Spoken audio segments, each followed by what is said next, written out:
తథాగత గౌతమ బుద్ధుడు, అదేవిధంగా సమ్రాట్ Ashok, Bodhisattva doctor BR Ambedkar గారికి,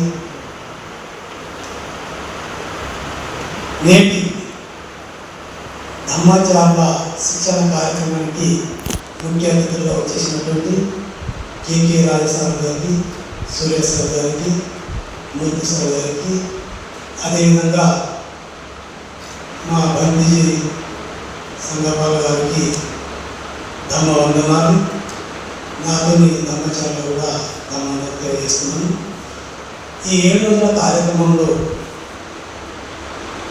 చాలా చక్కగా మాకు బుద్ధుని గురించి వివరించడం జరిగింది. దాంతోపాటు సమాజం ఒక ప్రత్యామ్నాయ సంస్కృతిని, బౌద్ధ సంస్కృతిని ప్రతి కార్యక్రమం పుట్టినరోజు నుంచి అంత్యక్రియల వరకు ఏ విధంగా జరపాలి, మనము ఆ సంస్కృతిని ప్రజల్లో ఎలా తీసుకెళ్ళాలి,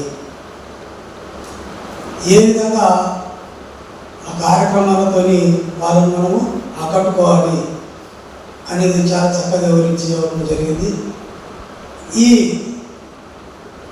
ప్రత్యామ్నాయ సంస్కృతి, బౌద్ధ సంస్కృతిని ప్రతి గడప గడపకు తీసుకెళ్తాము.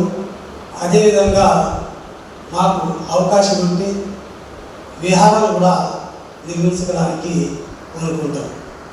సంజయ్ సార్ చెప్పారు, పాఠశాలలో ఏ విధంగా అయితే విద్యార్థులు తెలుసుకుంటారో మన ధమ్మ సంస్కృతిని కూడా మనం విహారాలు వాళ్ళు చెప్తే బాగుంటుందని చెప్పడం జరిగింది. అది చాలా పెద్ద కష్టంతో కూడుకున్నది కాబట్టి అయిన మట్టుకు చేయడానికి కృషి చేస్తాం. మన మహాబోధి విహార్ బెంగళూరులో స్థాపించినటువంటి బుద్ధరక్షిత పూజ్య బంతి బుద్ధరక్షిత గారు ఒక నినాదం చెప్పడం జరిగింది. జ్యోతితే బుద్ధ శాసనం భారతస్మిన్ రట్టస్మిన్. ఈ బుద్ధ శాసనం భారతదేశంలో ఎల్లప్పుడూ వెలుగుతూ ఉండాలి అని చెప్పడం జరిగింది.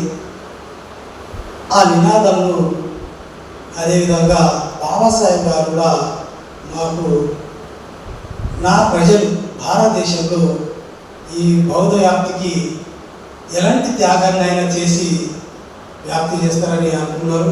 వాళ్ళ కూడా కళను నెరవేర్చడానికి ఈ ధర్మచారులందరూ కలిసి